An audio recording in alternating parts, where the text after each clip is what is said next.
So last night I was driving home from a lovely evening out, and I decided to take the long way home. Sorry about the nav screen. I'll zoom in a little bit so you don't have to... Oh, no, the cluster does it too. I took the long way home just to kind of look at all the nightlife happening. And the city I live in Minnesota, St. Paul, the capital city, is well known for not plowing and not filling potholes. So I have no idea what I hit with the Model S, but there was like a 2-inch divot in the inside lip of the wheel, and it was cracked. So, unfortunately, lost all air pressure, but my brother decided to run to my house and get one of my summer wheels. So we jacked it up in the parking lot of a bakery, threw the arachnid on the offending axle, and the divot was so bad on the wheel that the inside lip of the wheel, the 19-inch wheel, was actually hitting the caliper on the rear of my car. I mean, it has big brakes, but they're not that big. So one thing leads to another. Get back to the garage. Luckily, the GLS is still here from when I was working on the air suspension. This is kind of in the way at my parents' house. So luckily, they were kind enough to lend it to me with a completely empty tank. Filled it up, and this morning I am on my way 58 miles, which is 1 hour, to a friend of mine's up north, and he has a replacement 19-inch factory wheel for me.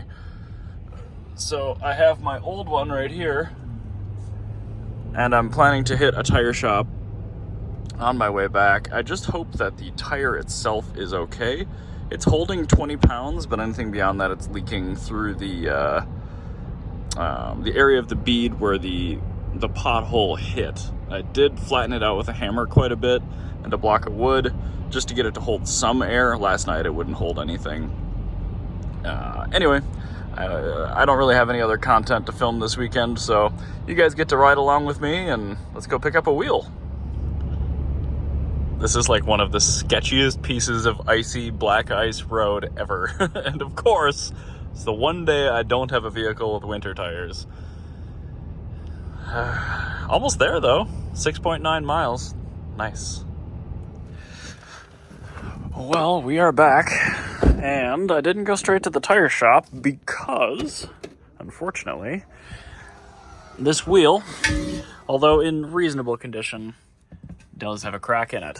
So I'm going to take this inside real quick, TIGG that up, and then we will take it on over to the tire shop and see if we can get everything transferred over, and hopefully that tire survived. My car looks so dorky with a front arachnid on the back. Alright, don't judge me too harshly, but I've drill stopped it. I've made a little bit of a chasm for the weld to actually go in. Now I just have to find my aluminum welding rod and we'll get it filled in and ground a little bit. What an absolute comedy of errors. Both my tanks had just a peak of gas in them. They're both completely empty. It is now 2 days later. Still in this thing with the yucko transmission that shifts for you, but not well. And I have, right there, the arachnid is back. So I could throw my summer wheels and tires on. The problem is, now that it's daytime and I can see the potholes, I do not want to throw my extremely rare 21-inch wheels on the car, so I have to wait to get the wheel welded, the new wheel. I had tentatively set aside some time with a friend of mine to weld that up tonight, but unfortunately he is not available, so at least another day with this thing. It's just unbelievable. On the plus side though, I did also pick up the wheels and tires for the blue M3, so tonight I finally get to take that off of jack stands and see how good that car looks with wheels that are in decent condition. So more to come on the saga of not having a daily driver because of one pothole for going on 4 days. We'll see how long this takes.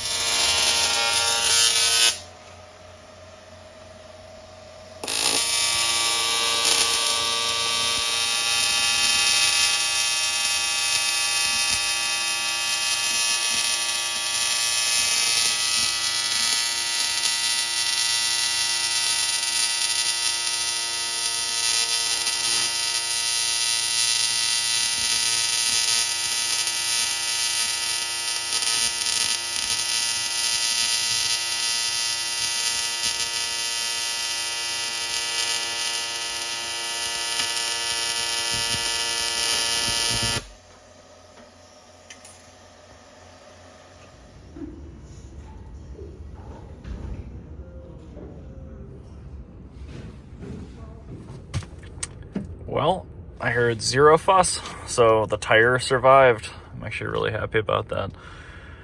The welded wheel from my buddy Alex, can't thank him enough for sneaking me in yesterday. People have just as hectic a schedule as I do.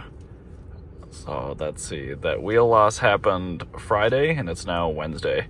And I've been trying actively and I have connections to people around here. It's just incredible.